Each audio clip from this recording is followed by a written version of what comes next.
Today, we're talking about what the world-famous actor Hugh Jackman says is his #1 secret to success and how you can apply it today. Life is beautiful.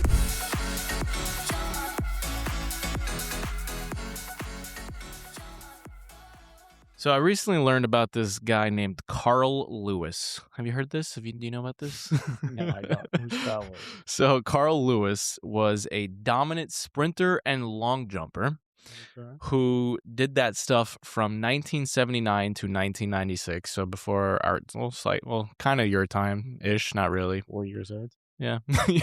But anyway, he won 9 Olympic gold medals. Okay. That's beast. Yeah, he's beast.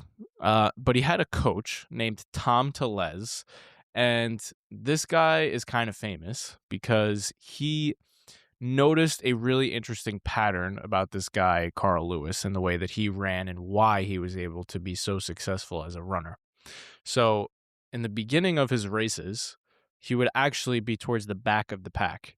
And then at the very end, he would end up in first. And what he started to realize was that it wasn't necessarily what Carl Lewis was doing. It was more so what the other racers were not doing that was really going on here. So what I mean by that is he noticed that Carl Lewis started and ended the race in the same way, which was a relaxed sprint. Basically, he never tensed up, whereas the other sprinters, when they saw the finish line in sight, they would clench and they would tense, thinking, I need to finish strong. And then they would actually, because of that tension, slow down because their bodies were too tense and they couldn't get that loose rhythm in their muscles, where Carl Lewis was smooth and steady throughout. Yeah. And so this later... earlier than that, 2 psychologists called Robert Yerkes and John Dodson in 1908 called something the Yerkes-Dodson Law. Terrible name. Terrible name. One of the worst names I've ever seen in my entire life. But basically, this law is saying that performance is an upside-down U. Okay, so picture an upside-down U. Okay. Basically, if you're at the lower end of the left end of that U, that's the thing it's measuring is pressure. Right. So no pressure leads to low performance. A decent amount of pressure leads to peak performance.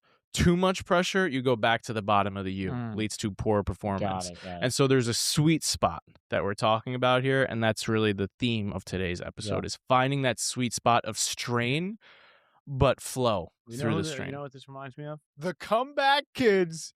The New York Knicks.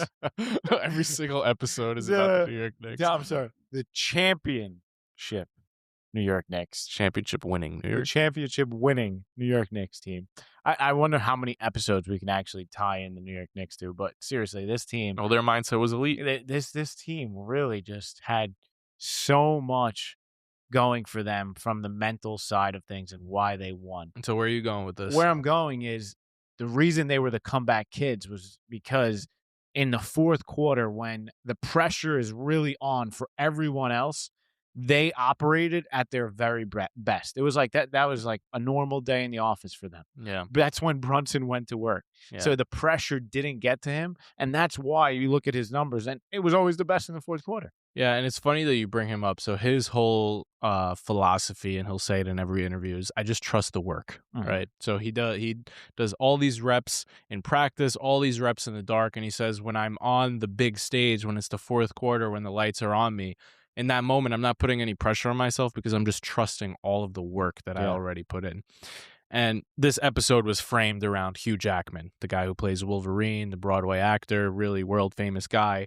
He was on Tim Ferriss's podcast one time, and he's the one who really popularized this coach, Tom Tellez, and Carl Lewis, and the fact that he is slow and steady. And he said his best stuff in his career comes from doing all the prep, all the hard work, straining in those moments, but then when it's time to be on the stage, when it's time to do the scene, he completely lets go of the strain. He completely trusts all the work that he's put in, and he calls it the 85% rule because he noticed when he puts that strain on himself in those high pressure moments, his performance actually drops. He goes to that lower end of the 85% rule. I'm not understanding. Because he's not going 100%. It's like lowering the throttle just a little bit of his like his effort. You understand what I'm saying? while he's performing. Yeah, like he's not giving it. He's not going to that performance. Say, I got to give this 100%. Got Not right, because if you say I'm going to give this my all, it puts a sense of pressure. But if you use the 85% rule, it puts you in that takes off a sweet little spot. bit of that. It puts you in the sweet spot. Got it. So it's basically removing this need for perfection. Exactly. Got Yeah. it. And we saw this firsthand when we were preparing for our keynote. It was like we rehearsed. We gave the rehearsals our 100%. But then when we got on, we said, just And go then and do your thing. And then we saw the opposite effect on us on The Amazing Race. Yep. When we were trying to give it 100%, that's when the pressure, we felt it to the highest extreme, and when we started making some mistakes. Yeah. Moral of the story here is we are all driven people listening to this podcast. Chances are, if you are listening to the 7-minute mindset every single day, you are a very driven person. And I don't really know that you need a huge kick in the ass.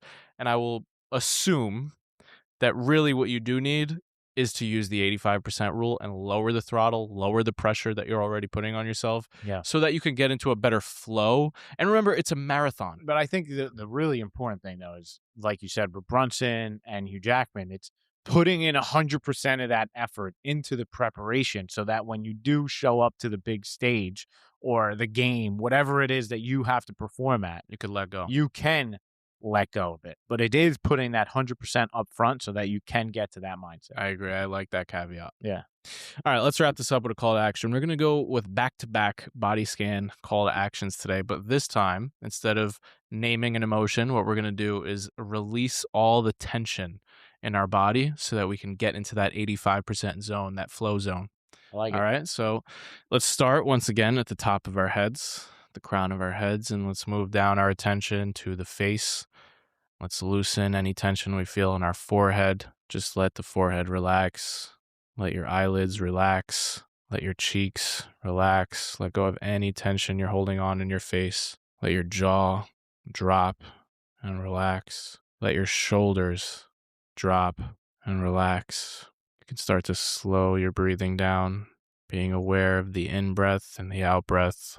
A nice smooth rhythm. Letting your chest relax. Letting your abdomen relax and release. Release any tension you're feeling in your hips and your lower back. Just let it all go.